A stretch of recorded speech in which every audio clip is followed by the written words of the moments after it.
Hi friends, welcome to మన ఇంటి వంటలు. ఈరోజు నేను చూపించబోయే రెసిపీ టేస్టీ చికెన్ కర్రీ. ఒకసారి నేను చెప్పినట్లు చికెన్ కర్రీని చేసి చూడండి, ఎంతైనా తినేయచ్చు. స్పైసీగా చాలా చాలా బాగుంటుందండి, సూపర్ టేస్ట్గా ఉంటుంది. మరి ఈ చికెన్ కర్రీని ఎలా ప్రిపేర్ చేసుకోవాలో మనం ఇప్పుడు చూసేద్దాం. నేను ఒక హాఫ్ కేజీ చికెన్ తీసుకున్నాను. దీన్ని శుభ్రంగా 5-6 సార్లు కడిగి తీసుకోండి. ఈ చికెన్ కర్రీ తొందరగా అవ్వడానికి నేను కుక్కర్లో వేసుకుంటున్నానండి. ఒక విజిల్ దాకా ఉంచుకుంటున్నాను. కొద్దిగా ఉప్పు, కొంచెం పసుపు పొడి వేసుకొని, కొద్దిగా నీరు పోసుకొని ఒక విజిల్ వచ్చేదాకా ఉడికించుకోండి.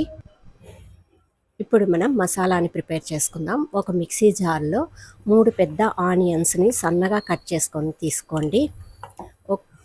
ఈ విధంగా వేసుకోండి. ఒక స్పూన్ ఎండు కొబ్బరి పొడి కూడా తీసుకోండి, చాలా బాగుంటుంది.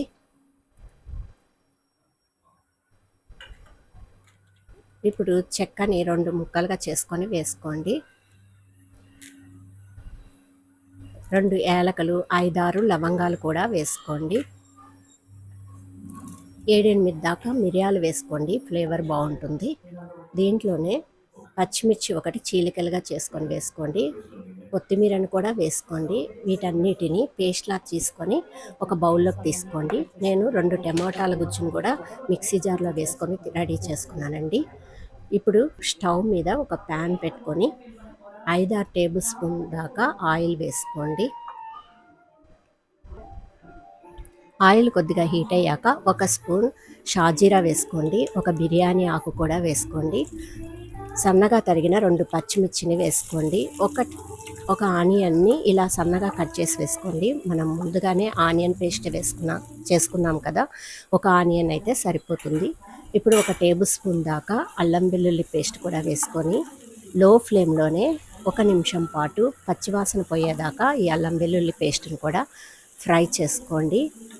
నా దగ్గర ముందుగా ఉంది కాబట్టి వేశాను. మీకు ఒకవేళ అల్లం వెల్లుల్లి పేస్ట్ లేకపోతే మిక్సీ జార్లోనే కొద్దిగా అల్లం వెల్లుల్లి కూడా వేసుకొని పేస్ట్లా చేసుకోండి.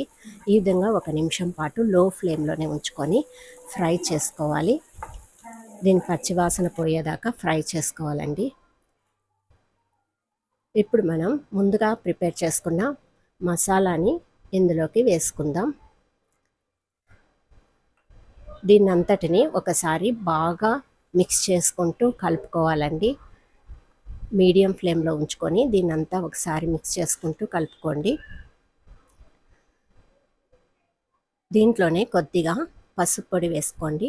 1 స్పూన్ దాకా ఉప్పు వేసుకోండి. మనము కుక్కర్లో వేసుకున్నాం కదండి, ఉప్పు చూసుకొని వేసుకోవాలి.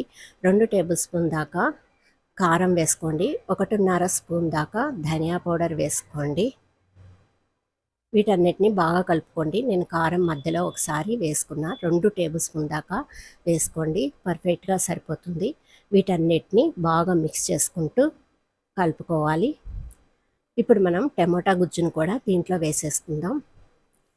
టమోటా గుజ్జు ఈ మసాలా మొత్తం బాగా కలిసేటట్టు లో ఫ్లేమ్లోనే పెట్టి వీటినన్నిటిని కలుపుతూ ఉండాలి.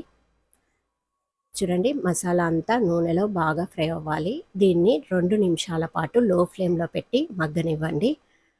2 నిమిషాల తర్వాత చూడండి, మూత తీసి చూడండి, మసాలా అంతా కొంచెం వేగిపోయింది. ఇలా ఒకసారి కలబెట్టుకొని మనం ముందుగా ఉడికించుకున్న చికెన్ని ఇందులోకి వేసుకోవాలండి. చూడండి, వాటర్తో సహా చికెన్ మొత్తాన్ని ఇందులోకి వేసుకోండి. మీకు కనుక చికెన్ కర్రీ కొంచెం లూజ్గా రావాలంటే ఇంకొక టీ గ్లాస్ అంత వాటర్ పోసుకోండి. నాకైతే ఈ వాటరే సరిపోతుంది. నేను కొంచెం గ్రేవీ చిక్కగా చేస్తున్నాను. చూడండి, ఈ విధంగా ముక్కలకి మసాలా అంతా పట్టేటట్టు ఒకసారి బాగా కలుపుకోండి.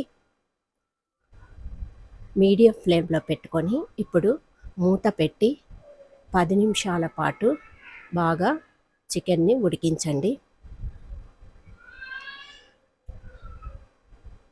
10 నిమిషాలు అయ్యాక మూత తీసి చూడండి, చికెన్ 90% ఉడికిపోయింది. చూడండి, ఈ విధంగా ఒకసారి కలుపుకొని చూడండి, చికెన్ అంతా ఉడికిపోయింది. ఆయిల్ అంతా పైకి తేలుతుంది కదా, ఈ టైంలోనే మనము గరం మసాలా వేసుకోవాలి. ఒక 1/2 స్పూన్ దాకా గరం మసాలా వేసుకోండి. మీకు ఉప్పు గనక సరిపోకపోతే ఇప్పుడే ఉప్పును కూడా యాడ్ చేసుకోవచ్చు. చూడండి ఈ విధంగా కలుపుకోండి. 2 నిమిషాల పాటు లో ఫ్లేమ్‌లోనే ఉడికించుకోండి. ఇప్పుడు 100% చికెన్ ఉడికిపోయిందండి. చాలా చాలా గుమగుమలాడుతుంది. సూపర్ టేస్ట్‌తో ఉందండి. ఇప్పుడు చివరగా కొత్తిమీర చల్లుకుంటే సరే చికెన్ కర్రీ రెడీ అయిపోయింది.